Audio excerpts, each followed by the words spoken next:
Olá a todos que acompanham o Conexão Online. Estamos novamente aqui com o Coronel Bezerra, falando sobre a questão da Amazônia. E também a gente vai tratar a questão das reservas indígenas, aí, que é um tema que a gente não tratou muito no último programa e que a gente vai tratar nesse momento aqui com o Coronel Bezerra, que é um tema que a gente não tratou e que tem situações para se falar sobre essa situação das reservas indígenas na Amazônia, não é, Coronel? Isso.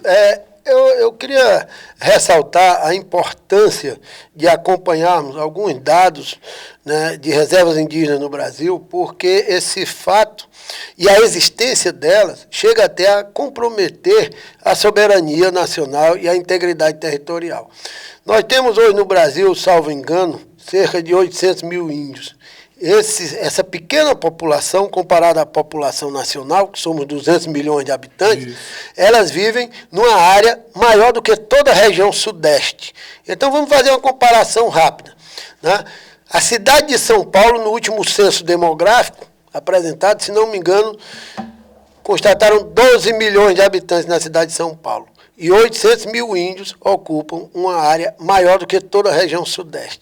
Somente a reserva Yanomami, que na minha visão foi um crime a aprovação da reserva Yanomami, né, atendendo a interesses estrangeiros, escusos, só a reserva Yanomami ela tem mais de 9 milhões e meio de hectares. 2,5 vezes, se não me engano, a cidade do Rio de Janeiro, o estado do Rio de Janeiro. Então, são dados alarmantes. Aí, né, os antropólogos, os estudiosos, vêm justificar que o índio é nômade, que precisa da floresta para sobreviver. Se esse índio começasse a andar, no dia que nasceu, aos 80 anos, ele não tinha andado a área que lhe foi destinada.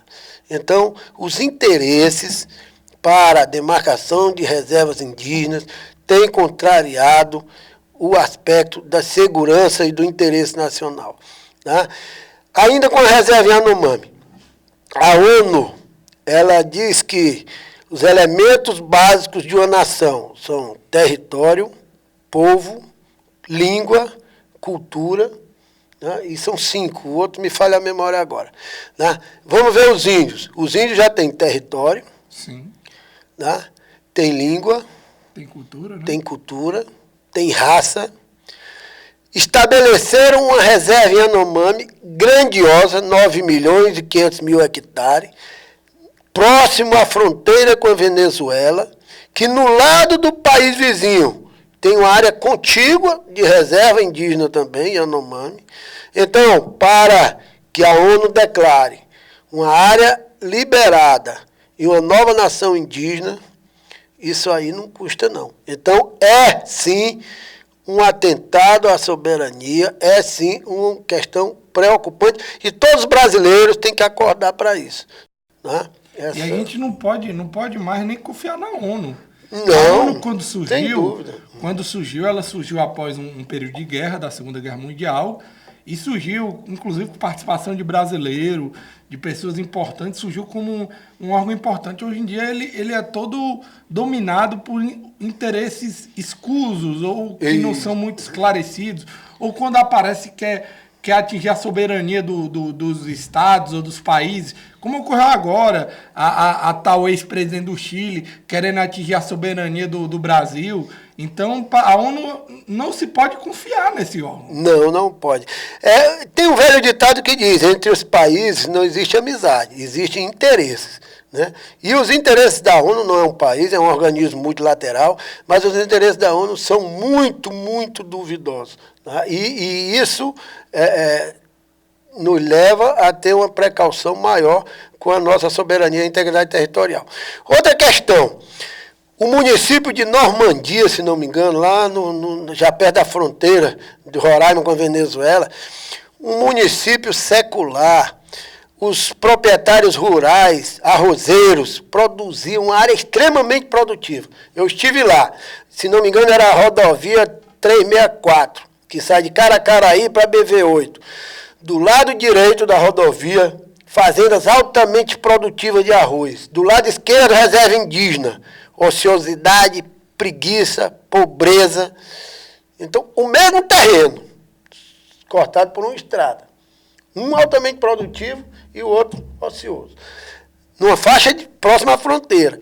Outra coisa, os produtores rurais queriam arrendar as terras indígenas, produzir nas terras indígenas e dar emprego para o índio com bom salário. Os missionários estrangeiros não permitiam que o índio trabalhasse. Quer dizer, é uma total inversão de valores. Tinha locais lá que tinham rádios que se comunicavam por satélite, anteninha pequena, direto com a Inglaterra, com a Suíça, com a França. E não tinha o menor controle aqui dos órgãos brasileiros. Padres missionários estrangeiros naquela área, doutrinando os índios. Aí, então, vou voltar à situação da nação indígena, né?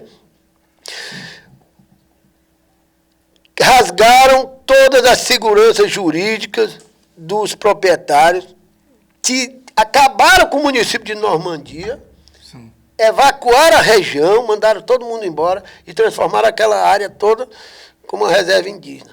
E aí fica a vulnerabilidade da soberania, da integridade territorial numa área fronteiriça. E você já, acho que deu para entender, né? Sim. Coronel, eu queria entrar nesse tema aí dos índios, na sua experiência lá. Eles querem se integrar à sociedade? A gente vê o nosso presidente Bolsonaro falar muito da integração, fazer parte da sociedade. Você que trabalhou, você vê também interesse nisso neles? Eu estive lá na reserva Yanomami, visitei outras tribos, visitei tribos no sul do Pará. Eles querem se integrar, o índio quer ver televisão, o índio quer ver a mulher dele frequentando a escola, quer ver o filho estudando, quer usar roupa. Ele quer um automóvel. No sul do Pará tem índio que anda de Hilux Frontier, entendeu? Agora, vem esses missionários decidir como nós devemos tratar nosso índio. O americano matou os índios dele todos lá. É. Aí vem cuidar do nosso aqui, né? Nós sabemos muito bem cuidar do nosso. Agora, essa ideia de preservacionismo, tentando isolar o índio da sociedade, está comprovadamente errada, equivocada, e graças a Deus o nosso presidente Jair Bolsonaro está mudando esse enfoque. É aquela velha história que os estrangeiros querem, né? É forest here, né? Forest nos países subdesenvolvidos, e farm there, né? Que é as fazendas lá nos países deles. Né? Isso. Já disseram o seguinte, se os países desenvolvidos quisessem preservar realmente o meio ambiente, eles começavam reflorestando as suas terras, né? E não vinham para cá tentar exercer ingerência nacional sobre a nossa soberania.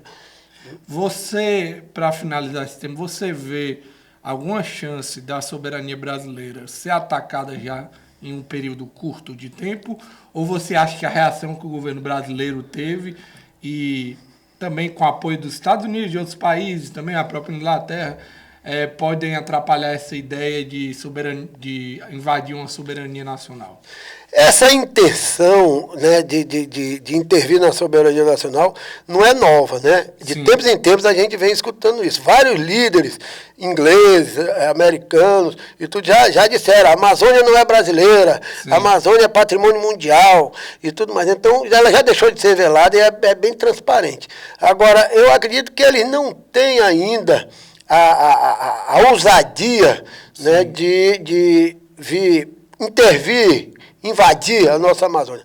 Porque nós não somos qualquer republiqueta mais, né? Nós somos hoje a 8ª economia do mundo e hoje em dia nós temos um poder militar respeitável, nós somos as melhores forças armadas da América do Sul, comparado ali com as do Chile, alguma coisa, e temos um grande poder de dissuasão que eu falei no outro programa, Sim. que é a expertise, a capacidade de desenvolver a guerra de resistência e principalmente a guerra na selva, a guerra de guerrilha para expulsar o invasor, como fizemos há 500 anos atrás com os franceses e os holandeses. Sim, sim. Né? Eles que não ousem, que daqui não voltarão. Outra coisa para finalizar esse aqui, qual você acha que seria a solução em relação a essas questões da reserva indígena? Qual você acha que seria o ponto que a gente poderia resolver esse problema aí que, infelizmente, vem de outros governos, né? O governo agora está pegando esse abacaxi gigantesco que está parando, mas ele vai estar tentando resolver. Mas qual seria a saída? Assim?